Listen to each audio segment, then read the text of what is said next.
Parents are often called superheroes. But what if you were an actual superhero parent? How would you balance that responsibility with intergalactic threats every few months?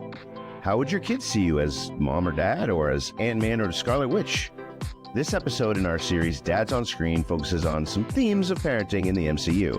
Sit back, kick off those repulsor boots, and get ready for Season 1's final episode of Three-Dimensional Dads. Exploring fatherhood in the next dimension. I'm Jay. I'm Derek. And I'm Ian. And if you want to hear us fan casting about the Golden Girls, stay tuned for Season 2. But first, we need to finish Season 1. Yes. We're a little punchy this evening, everyone. Yeah. If that doesn't hook people, I don't know what will. It is our last episode of Season 1, our premiere season of Three-Dimensional Dads. Did anyone get cake? Ooh. Fans, if you have cake or a good cake recipe, make sure you email us at threedimensionaldad.com. I don't think it's going to taste good if they send it over the internet. Right. Well, I said the recipe. The recipe. We should get a P.O. box. Yes, but not right now. Right now, we're talking about Dads on Screen, and we're talking about the MCU. And we only have about 7 million movies to pull from. So sit back. No, this isn't going to be a 9 million hour marathon episode. We got a lot of good ideas, though. And I think one of the things that we pride ourselves on here at Three-Dimensional Dads is taking geek stuff and putting a spin on it that can relate to dads all over the place. Whether you're from the north, south, east, west, the city, the farm, wherever you are, I'm sure everyone can identify with something from the MCU and especially the parenting aspect. So, and we know there's many, many fatherhood avenues. We made a list of all these, and it basically took us about, I'd say 45 minutes, because we kept we're like, well, what about this character? What about this character? Like Thor. Thor is technically not a dad, but he did kind of adopt a child at the end of Love and Thunder. If you made it through that movie, which a lot of people didn't, he adopts Love, which was Gore's daughter. So that's just one example. Then you have like Bruce Banner and Natasha Romanoff. They have that interaction at Clint Barton's house where they're talking about having kids. They want to have babies? Well, they want to, but he can't because he's full of gamma, and she can't because in the Red Room they made it so she can't. So there's that parenting. And also, episode. spoiler alert, she dies for the Soul Stone. Oh, spoiler alert. Spoiler if you alert. haven't seen all of the MCU, pause this episode, go watch 32 movies, and come back. but really, our theme is of being a dad, right? So, like, what kind of things do we have being a dad? We have our marriage, we have our children, we have our work, we have our commitments, lots of stuff. But so first, I kind of want to take it in the direction of that big old foundation of what fatherhood is, marriage and children. Mostly children, but we got to talk about marriage too and the relationships. And I want to start it off with, as if you can see this, Stark Industries, right? Tony Stark, my favorite character. I have a tattoo of Iron Man. I've said this before. His relationship with Pepper and his eventual fathering of a child, Morgan. We know Tony to be a billionaire playboy philanthropist, right? He makes that perfectly known in Iron Man 2, and the Avengers. For him to make a commitment is almost near impossible until he's ready for it. And he's not really ready for it till the end of Iron Man 2 when he almost loses Pepper.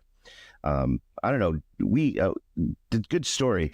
Off to the side, Derek and I saw Iron Man 2 while my knee was blown out, and we had great seats for it.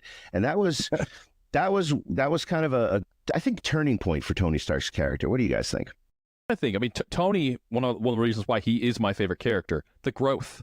Because you're right, he goes from this selfish guy, not just self-sacrifice, putting himself on the line, but he was that playboy, and Pepper was like cleaning up after him with all of the supermodels and things, to settling down and having a daughter and seeing what really matters to him and brings him joy in his life.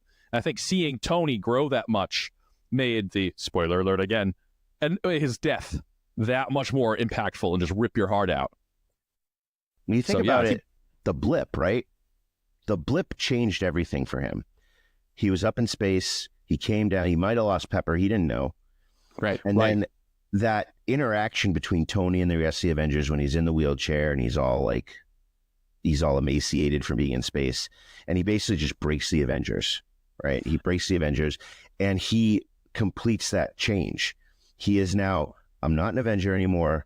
I'm not this billionaire playboy philanthropist. Yeah, I'm he was going to get married to Pepper before Infinity War, but there you go. He's done. He moves out to the woods, lives on a lake, and he has a kid, right? I think we saw like a setup for that in Iron Man 3. Mm-hmm. It's like his scenes with that kid. It's like he loses the suit and he has to like MacGyver his way back to being Iron Man. Right. And that kid that's along with him, Robert Downey Jr. was so great with that kid actor.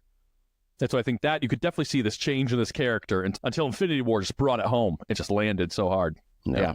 Because his scenes with Morgan are great, that little kid. When they're saying love you 3000 and all that great stuff. My daughter and I say that every night. Every night. Oh, he's got the tattoo to prove it. I got the tattoo to prove it. I actually have a tattoo of Tony Stark in the Iron Man suit teaching his daughter how to use the repulsors. Maybe I'll take a picture of it, put it on social media. But no one really wants to see my cast. But I digress. It's not that kind of show. It's not that kind of show. We go to a point where Tony's needed again. But instead of doing the thing that his classic character would want to do, is get right involved and kind of prove how smart he is and do this stuff, he hesitates. He doesn't, because he has a daughter. He doesn't necessarily reference Pepper. He references Morgan as to a reason why he can't solve time travel, even though he does. Pepper even knows, though, that he can't not do this. This is who Tony Stark is. He is that genius billionaire playboy philanthropist. But let's focus on the genius. He can do it. She knows he can do it. And he does. And then his big condition, and this is kind of where I'm going to wrap up this piece. His big condition is that he can do the time travel thing and he can help bring everyone back from the last 5 years. But his one condition is he does not want anything to change. The thing he wants is to keep his daughter. And that's the biggest thing. And he sacrifices himself for that. He lays it all on the line for Pepper and Morgan. I think, that commitment to his marriage and children is such a big fatherhood theme for me. Right. And also his relationship with Peter Parker. I think he's looking at that picture of Peter in Infinity War and thinking like Peter was snapped, and I think seeing that relationship, this new iteration of Peter Parker, we don't have Ben Parker.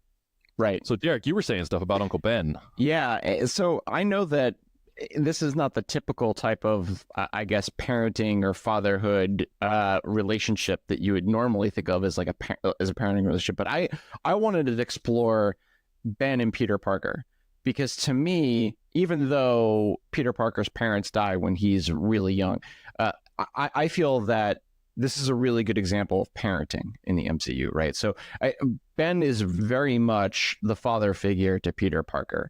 And I really enjoy watching how Uncle Ben instills wisdom, how he doesn't react in anger to Peter Parker. Peter Parker, is a young teen trying to navigate his way through the world. He's trying to navigate high school, the fact that he lost his parents.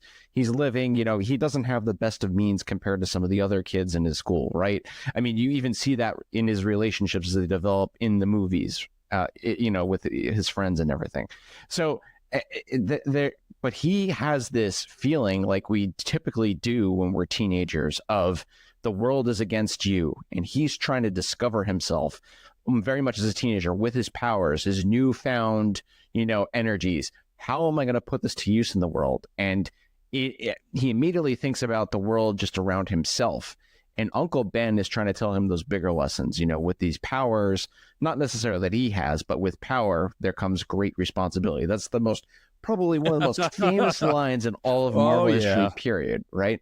And so there are these feelings that he has of anger and resentment, and Uncle Ben is trying to do his best, right, to guide that while he's doing all this. And then ultimately, this is the way I feel, sometimes you learn your lessons the hardest.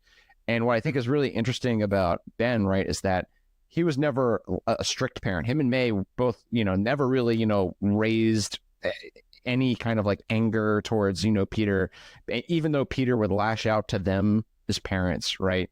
Yeah. But then you see, right, it's almost like you need to crash, you need to see the darkness before you could really rise up from the storm.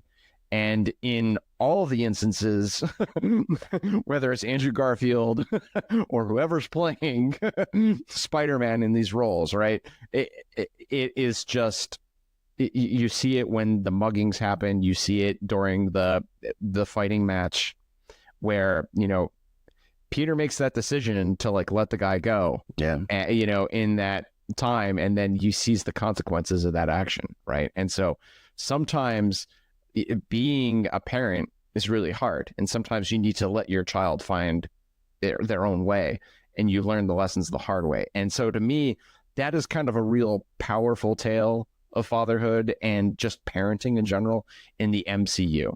Isn't there a moment they call, what is it in the Spider-Verse? Don't they call those like anchor moments of there's like something they say where like losing Uncle Ben, that's what makes him Spider-Man. Yeah. Right. Well, Yeah, I was in No Way Home. Yeah, like they have an Uncle Ben and Aunt May. There's a Mary Jane in the Tobey Maguire version, but there's a Gwen Stacy, and that becomes like the anchor point of how they either become Spider-Man or transition. And you're right, Derek, when you see Martin Sheen get killed, and that's personally my favorite. My favorite block of films. Right, I do love Spider-Man 2. But Spider-Man 3 kind of soured me on it. But I love Amazing Spider-Man. I love Amazing Spider-Man 2.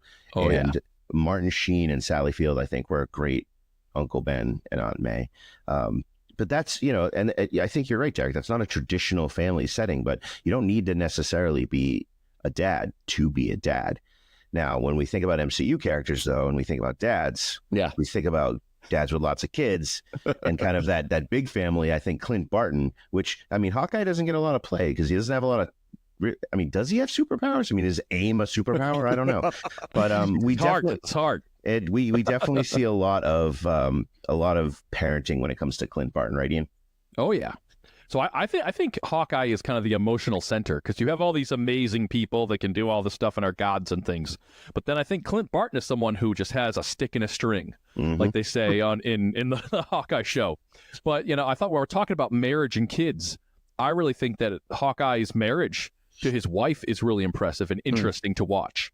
Yeah. Because first off, he has his family and witness protection, which I think is like a cool little detail. Out of all the fathers we've seen, he has them on a farm. They're separate from everything. In Age of Ultron, when they go to his farm, no one even knows it. He's like, oh yeah, Nick Fury helped me set this up. I think that's, we have a secret identity problem in the MCU where everyone knows who Peter Parker is. Everyone knows who Tony Stark is. You can't have a separate life from being a hero. It's all blended together. Where like in the comics, that's a huge thing where like no one can know because like if they knew Bruce Wayne was Batman, they'd kill Alfred. They go, it's like a whole different level when that comes out. So I thought that was interesting. And I really love in the Hawkeye show when he's on the phone with his wife and he's just super honest with her.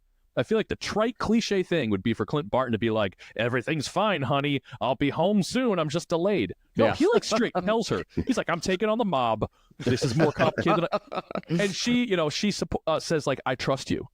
And I thought like, damn, they have seen an example of a good marriage in the MCU. And to me, that's the richness, like as an older Marvel comic book movie fan. Seeing someone dealing with family and wives and all these things, I think we've lost a bit of that in the MCU, this maturity to it. I know I have a wife and kids now. I love that kind of stuff. I think the Fantastic Four will get that back. I think that's where the MCU is headed. And I think that also, you're talking fatherhood with Clint Barton. He can't help but be a dad. We saw that with like Wanda. I love the scene in Age of Ultron where Wanda's like, having that moment where it's really intense. And he's like, hey, look at me. I'm a guy with a bow and arrow. But, when you walk out that door... None of this makes sense. Right? When you walk out that door, you're an Avenger. Or with Kate Bishop, too. I think I love, like, the grumpy old man father stuff is awesome. So I thought they are a great example of marriage and having that all together. I hope we get more of that. I thought that was great. Yeah, but here's the thing, though. Being a superhero or a super spy, you got to find that work-life balance, right? Right. This is not exactly, you clock in 9 to 5 and you're home on the weekends and you get 20 vacation days a year. My example for this is something I think people kind of overlook, right? Because he's not a big major character necessarily, even though Paul Rudd's the man. I'm going back to Hank Pym and Michael Douglas, right? I think that work-life balance example of him basically sequestering himself, trying to figure out where Janet is after he loses her in the quantum realm. It's this big rift between him and Hope, and that balance is shattered. because of his job. Now, he just wasn't a scientist. He was a government agent, right? He was working for SHIELD. And his mission caused him to lose his wife. And I think there's some resentment, obviously, for Hope Van Dyne. And I think that in order for Hank Pym to kind of fight that resentment, he just throws himself into his work, and he has blinders on. And that's what allows Darren Cross, who eventually becomes Yellow Jacket, that eventually kind of allows him to kind of get Hank out of the way and try to like take this technology for himself and monetize it and weaponize it, right? There's an interesting also relationship with Scott Lang when it comes to that. He's a father to a daughter, but then Scott Lang comes around, has a romantic interest in the daughter, as we kind of find out later. But he does this thing that you were talking about with Kate Bishop and Hawkeye, right? He's trying to pass on. He doesn't want to. He needs to, based on the situation. He needs to pass on his knowledge and his technology to Scott Lang. And according to the Young Avengers Initiative, too, we need Cassie Lang to be. You know what? That's something that, just 30-second side point. I hope they do the Young Avengers. Kamala Khan, fabulous. Kate Bishop, fabulous. Cassie Lang, I would love all that. It takes another spin on the Avengers motif and the superhero motif. But that work-life balance with Hank Pym I thought was really interesting. Ian, do you want to take things in outer space now? Sure. So I think that one of the most interesting father-son or relationships, Yondu and Peter, is that Yondu, great character where, he starts off as this mean guy. Yeah. Michael Rooker, come on. I love him so much. Yeah. But, when we're doing this section on work-life balance is that you hear that Peter was along on every adventure. Since he's been a kid, he's been a Ravager. It's like, not like he's like his dad and like keeps him at home like Hawkeye would. Instead, Yondu has him like on the ship with the Ravagers. They're threatening to eat him his whole life, but he learns a trade. He learns how to be this kind of bounty hunter, Ravager style thing. He goes from the bounty to the hunter. Yeah. Right. He's the bounty at first. And Yondu, talk about mixing work with your family, right? Like he turns his work into his family. It's your trade. And I think, I love the juxtaposition with Ego. Right. So then you see like, here's Peter's biological father, who's like a maniac who wants to, destroy all sorts of things. But, that with Yondu is that emotional impact, that like that kind of bond they had. And, Yondu has an awesome line that like, so he's talking about Ego, he might have been your father, but he wasn't your daddy. Oh. And you get that emotional resonance, right? Oh, that is such a good scene that made me think like, we have to talk Yondu and Peter. Yeah. I love seeing that character progression for Yondu and for Peter. Right. They have this moment that like, he cares about him. He's saying, "Oh, we were going to eat you," but like there's like underneath. Yeah, there's an argument that the best 3-movie set in the MCU is the Guardians. Right. Just because of those family relationships. Forget about the space stuff I think you're right. I think that was such a pivotal moment in who Peter becomes. Right. Yeah, I totally agree with that. So Derek, you're going to bring up Howard Stark. Yeah, so if you talk about going back to what Jay was talking about with just the relationship of being a father with Tony, where did he learn that being a playboy from, right? He learned it from his dad, because you could go back to even just the first Captain America movies where you see Howard Stark for the first couple times, and he is that swinging guy that's doing all these inventions. He's got his, he's got his dames and broads that he's, kind of scoping out and everything. Agent Carter, do you fondue? Exactly. Even in Agent Carter, you see him like doing this sort of swinging lifestyle, right? So he got that, got those traits from his dad, right? And you see that in a lot of the movies as he's developing. So there's a couple clips, and especially if you go to Civil War, right, where Tony is projecting back to when he's having a memory of his dad, and he's young and arrogant, and, just tell your dad this could be the last time you're seeing him for a while. That movie in particular, where he's doing that reflection on it, right? He's looking back at himself after Iron Man 2, because in Iron Man 2, when he finds the clips of when his dad was doing all these projects and, Tony's in the background, he's playing with the model and he's yelling at him. But then all of a sudden, Tony's trying to figure out how he could fix, his arc reactor. And then all of a sudden his dad's telling him, "Tony, this is all for you. My greatest creation is you." Oh. And that really impacts Tony hard, right? Oh, yeah. So you have this guy that was basically very distant from you his entire life. And then you find out that really deep down inside, he really cared for you and he really loved you. He was this workaholic, and that's all you thought he did. And then in Civil War, right, you see somebody murdered your parents, right? So then you have this kind of transition of like, I was this person before, and now I have a greater purpose, and I'm trying to assemble this team. And then finally, in Endgame, Tony gets that closure with his dad because he literally goes back in time, Oh yeah. and he that was so pretends, he's this kid from MIT, and he literally embraces his dad. He gets the chance to do that and say, thank you for everything. And he quickly adds at the end, for what you do with the country. But he's able to have that closure before the events of Endgame, of course, where we all know what happens when Tony makes the ultimate sacrifice. Like Such you were a good talking movie. about. So I really feel like he's able to have this repaired relationship with his dad, but it continues, it fills in who Tony is, right? So not only is he a great, husband to Pepper and he cares about his daughter, but he has redemption for his family. And I think that really makes me respect Tony more, Iron Man more as a character in the MCU. And I never thought of it that way before until I went back and I looked at those clips of his interactions with Howard Stark. And I thought that was just really cool. Right.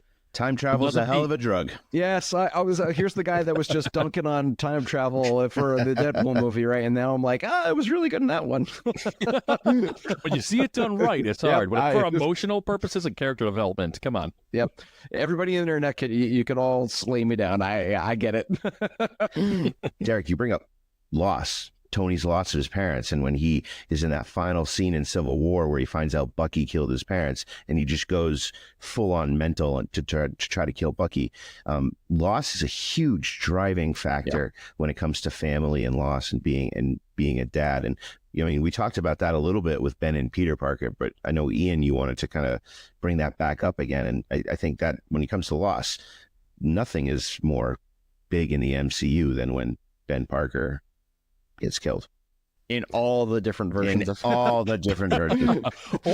when Aunt May gets killed. I mean, come on. Oh God. I know, right? I mean, this is why this relationship, I know we're talking Ben and Peter, but like Aunt May is essentially like this Tom Holland's Uncle Ben. And when we see that moment when you find out that this is she's his Uncle Ben, and she says with great power comes great... Okay, I am so tired of with great power comes great responsibility. But when you bring that up in that context, just tears. Yeah. Oh, come on. So, Marissa Tomei. Pour one out for Marissa Tomei. The acting. I mean, this is also, when you're talking about, Peter Parker and Ben Parker, the level of actors we've had in these movies. Sally Field and Martin Sheen. Come on. I love Andrew Garfield, too. Those scenes when he has angst over, Martin Sheen is not his dad. So where is his dad? I love that scene where he goes well, where is my dad? He's not here to tell me this. Yeah. And he slams the door and goes out. I mean, I think that's, you have this kid who's dealing with loss and Ben is helping him. He's trying to father him like he did for his father, his son. But, then he's trying to help him deal with not having his parents there, but still teach him to be a good person. Because I think when you're a teenager, right, you're searching for things. And I think that it reminds me a lot of the relationship, too, with Clark Kent and his, and Jonathan Kent, Pa Kent on the farm. It's like he's always trying to teach him because he sees how crazy powerful Superman is. Trying to get some kind of morals in there and teaching him, don't use this for bad stuff because it's just such an incredible power that he has. That's how you get Homelander. That's how you get Omni-Man from Invincible. Yeah. It's like this unchecked power. What would people really do with it? Yeah. It's like a cynical adult. If you had that kind of power, would you be off saving kittens from trees, or would you be taking over the world? You need a good dad, right? And I think but that's where Ben Parker makes that difference. And so in any of these situations, it could have gone south, right? That death of Ben Parker could have turned Spider-Man into a vigilante, right? Right. I don't want to cross different properties, but Batman. Imagine if Batman goes into crime fighting without the I'm not going to kill people rule. You see that in Batman Begins when he has the gun and he's going to go kill Joe Chill. Yeah. It's like that right there was the moment. That's when he becomes the bad guy Batman. Right. Ooh, and maybe it's Alfred, the father figure, that saves him from himself.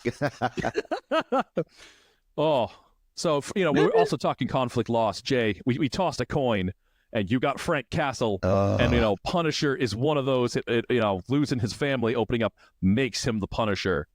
Oh. And this is a good one because this is one that's not really talked about a lot. I mean, especially, Right. this isn't a major MCU movie, right? But it's definitely the MCU universe. So this is going to be a good one to get into. I love the Punisher as a character, not because he's a murderous vigilante. I love it because it's deep psychological. You guys all know my major in college was behavioral science. I love to think about how people behave and why they do the things they do. And yes, comic books are good representations of that. Frank Castle, especially. I wasn't a huge fan of the Thomas Jane movie. I wasn't a huge fan of the sequels. They were okay.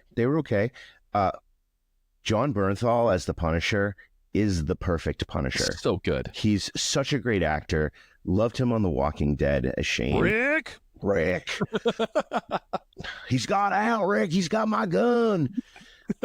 Well, Frank Castle is the guy with the gun. And he's the guy with the gun as a hero first, right? He's a Marine. He's, an agent trying to, I don't want to say fight crime, but he's trying to do the right thing. And his job, generally in the origin of the comics, is what gets his family killed, right? Usually he's like a DEA agent or something like that in the comics, and he was on a bust. Someone found out who he was, and his wife and child get killed. This premise is the reverse of what we saw in Endgame, right? Tony sacrificed himself to save his family. Right. Here now, the family is sacrificed, and now we have Frank Castle becoming the hero that he becomes. And sometimes it's random again, sometimes it's work related, but the end is always the same, that Frank Castle becomes this person consumed with loss, and he's not able to process the trauma, right? He's not going to a therapist for this. He just becomes, I would say he becomes superhuman, right? Because no matter how, if you've seen the Daredevil fight scene in the jail, when he's like fighting all the guys that come out of the cells because Wilson Fisk let them out to kill him, and he's like stabbing guys with broom handles and stuff, and then he gets a broom handle in the ribs, just rips that out like it's nothing. That adrenaline, right? That adrenaline pushes him to a level that I don't think any other hero could go to, being non-super powered. That loss is such a driving thing with Frank Castle, and it always sticks with me when I watch anything Punisher. I really do. Yeah. And because you could say that Frank Castle was a bad guy. He's killing people. He's murdering people. He's doing the exact thing that he was not supposed to. Mm-hmm. However, the elephant in the room is that when you have someone like, I don't know, a big purple guy named Thanos, who is the bad guy, but also a father, he's doing those terrible things, but that's who he is. That's his job, and that's that foil for our heroes. So Derek, I think we need to bring it home. Like, I don't tell know us about Thanos as a dad. So what makes Thanos very interesting, of course, that he's like the big bad, right? And Josh Brolin plays him so brilliantly. Oh, such good acting. Is that he's a complex father figure. And I thought, just in the terms of the MCU, the way he plays him, that you almost have a little bit of empathy for what he's trying to do, and he humanizes it a little bit. It's Soul Stone. Yes, it makes Oh it just my God, the Soul Stone so moment. interesting, right? So, Yeah. In Infinity War, you see, right, that he goes to Gamora's planet and he picks her out, like, hey, little girl, come here. Meanwhile, while the whole population, half the population of her planet is being wiped out. So before Thanos had the idea of completing his mission, his diabolic mission of reducing the universe by half, he did it the old-fashioned way. He went from planet to planet, just kind of basically slaughtering people with his army, right?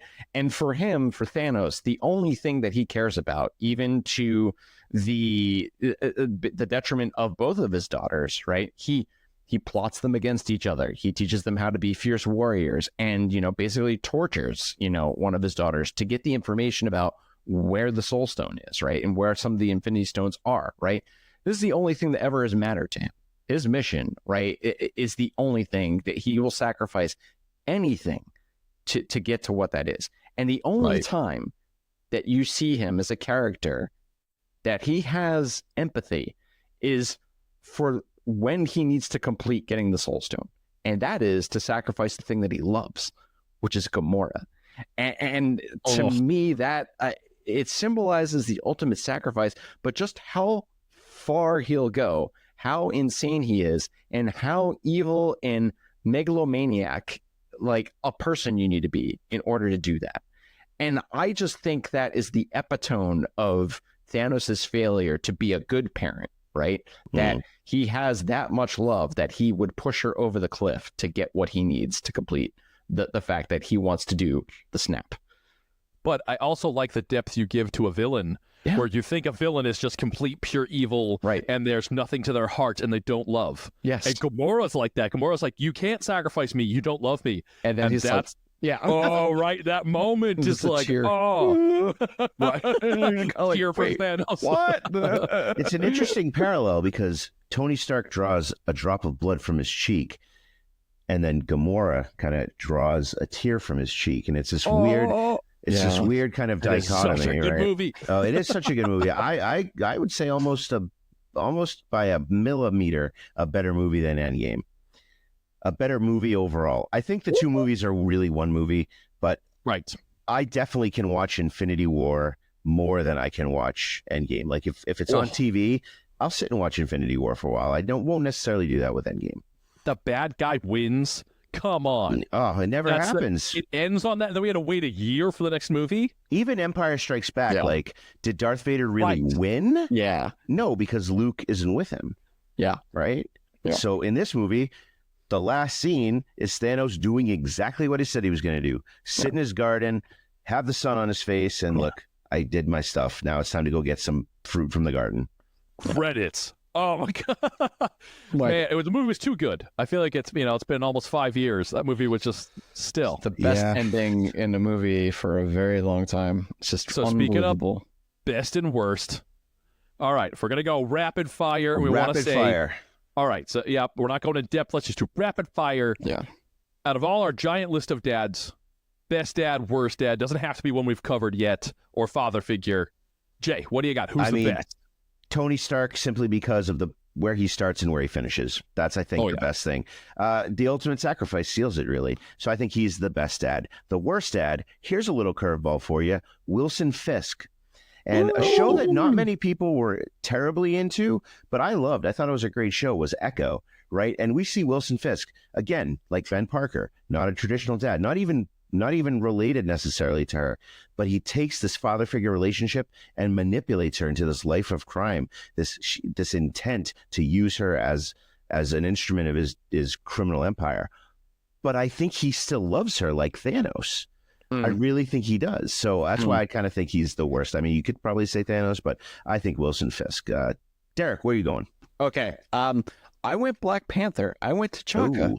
I thought, I mean, again, you've got that sort of that shepherding of how you become a king, how you become a ruler, how do you do that in your own way, right? And I thought that story is really telling. And for my worst, again, I'm going with like the absolute worst I could think of. I thought Ultron was an interesting choice because he is basically shepherding, right, that evil crew and being very manipulative, right? I thought that was a very, I don't know, I just wanted to pick the outball one. You're right. He does take Scarlet Witch and Quicksilver. Yes. And I mean, their parents are dead. How did they die? Tony Stark's weapons. And he becomes that father figure, but uses the death of the parents against the Avengers. So manipulative. Yeah. Good pull. Good pull. What do you have, Ian? All right, I got to say, the best dad in the MCU for me is Clint Barton.